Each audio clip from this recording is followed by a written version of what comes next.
રાજ્યમાં ભ્રષ્ટાચાર નાબૂદી અભિયાન અંતર્ગત એન્ટી કરપ્શન બ્યુરો દ્વારા ગાંધીનગરમાં મોટી કાર્યવાહી હાથ ધરવામાં આવી હતી। આ કાર્યવાહીથી પોલીસ બેડામાં ભારે ખળભળાટ મચી ગયો છે। એસીબીની ટીમે ગાંધીનગર સીઆઈડી ક્રાઇમના એક પોલીસ ઇન્સ્પેક્ટર અને એક આર્મ્ડ કોન્સ્ટેબલને ₹30 લાખની લાંચ સ્વીકારતા રંગે હાથ ઝડપી લીધા છે।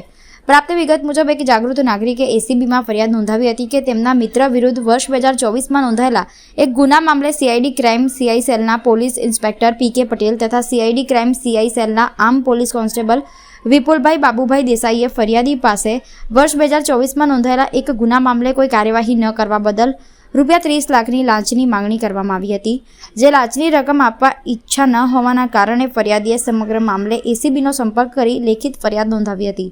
ફરિયાદના આધારે અમદાવાદ શહેર એસીબીની ટીમે ગાંધીનગરના સરગાસણ વિસ્તારમાં આવેલી ધી ઓફિસીસ હરિગ્રુપ નામની નવી બની રહેલી સાઇટ નજીક ટ્રેપ ગોઠવી હતી। ટ્રેપ દરમિયાન કોન્સ્ટેબલ વિપુલભાઈ દેસાઈએ ફરિયાદી સાથે વાતચીત કરી ₹30 લાખની રોકડ રકમ સ્વીકારી હતી, જ્યારે પોલીસ ઇન્સ્પેક્ટર પેથાભાઈ પટેલે લાંચ સ્વીકારવા માટે સંમતિ આપી હોવાની વિગતો સામે આવી છે। એસીબીની ટીમે ઘટના સ્થળેથી જ ₹30 લાખની રોકડ જપ્ત કરી બંને આરોપીઓની અટકાયત કરી કાયદેસરની કાર્યવાહી શરૂ કરી છે। આ હાઈ પ્રોફાઇલ ટ્રેપના કારણે સમગ્ર પોલીસ વિભાગમાં ચર્ચા અને ચકચાર મચી જવા પામી છે।